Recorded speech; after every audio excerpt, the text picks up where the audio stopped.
Hai para pejuang buah hati, balik lagi ke channel YouTube saya, Dr. Indra Anwar, spesialis kebidanan dan penyakit kandungan. Saya berpraktek di Morul IVF Jakarta Bunda International Clinic. Jadi dalam praktek banyak yang menanyakan apakah bedanya antara inseminasi intrauterin dan bayi tabung. Jadi secara umum untuk bisa terjadinya kehamilan, khususnya bagi pasangan suami istri yang sulit hamil, bisa hamil dengan cara alami, artinya melalui hubungan seksual, tapi bisa juga atau kadang-kadang diperlukan kehamilan yang dibantu atau kehamilan berbantu.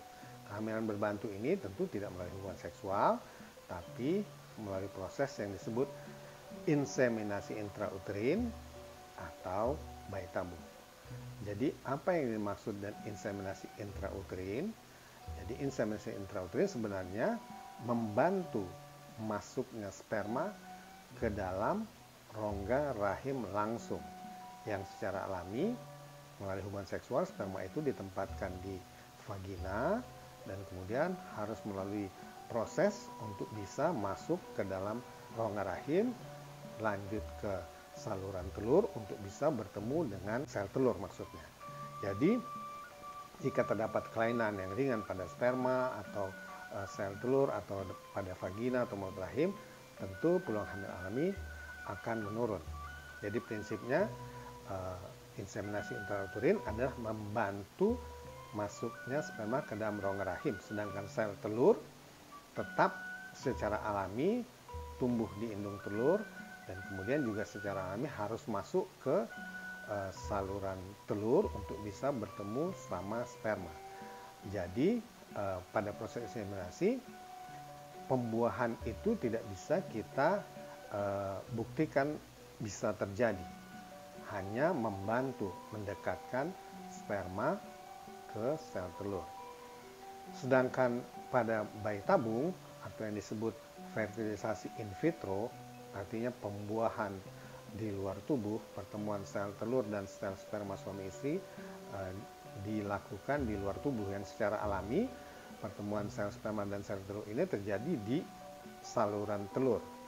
Tetapi karena suatu sebab tidak bisa terjadi, maka harus dibantu. Jadi prinsipnya in vitro fertilization atau bayi tabung adalah mengambil sel telur dari istri setelah sebelumnya dirangsang supaya telur itu tumbuh banyak, karena bayi tabung memerlukan telur yang banyak. Beda dan inseminasi yang memerlukan telur 1-3, bayi tabung kalau bisa 10-15. Oleh karena itu harus dirangsang dengan obat-obat hormon. Setelah sel telur ini matang, kemudian sel telur ini akan diambil atau gampangnya disebut disedot, diaspirasi melalui vagina dan memakai jarum, sehingga kita bisa mendapatkan sel telur dari indung telur itu kita letakkan di laboratorium. Kemudian sperma suami juga diambil biasanya dan masturbasi, dilakukan pencucian, kemudian kita mempertemukan sel sperma dari suami tadi dan sel telur dari istri di laboratorium. Jadi langsung dipertemukan. Kita bisa memastikan bahwa sperma pasti bertemu sama sel telur.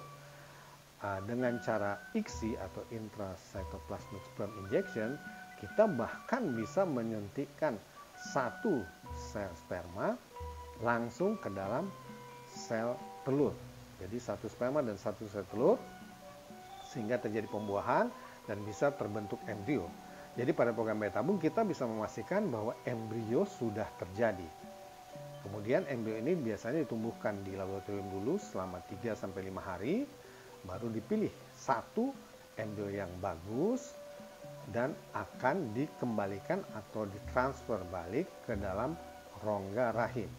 Kalau ada sisa embrio yang bagus bisa dibekukan atau di freezing dan bisa dipakai pada lain waktu jika diperlukan.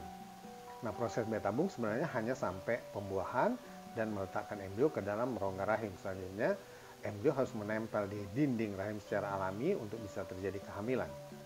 Jadi pada proses inseminasi kita hanya membantu masuknya sperma ke dalam rongga rahim.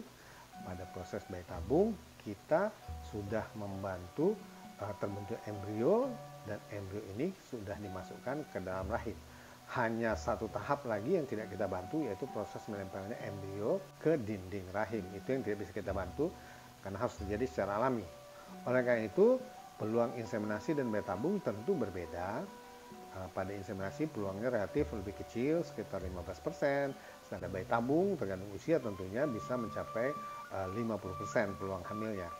Tapi juga tentu terdapat perbedaan biaya, inseminasi relatif lebih murah, bayi tabung bisa lebih mahal tentunya, dan tidak semua pasangan suami istri yang sudah hamil memerlukan layanan bayi tabung. Mungkin cukup dengan inseminasi bisa terjadi kehamilan. Nah, informasi ini mudah-mudahan bisa memberikan pencerahan kepada pasangan suami istri kapan harus inseminasi, kapan sebaiknya harus bayi tabung. Jangan lupa subscribe. Salam 2 garis biru.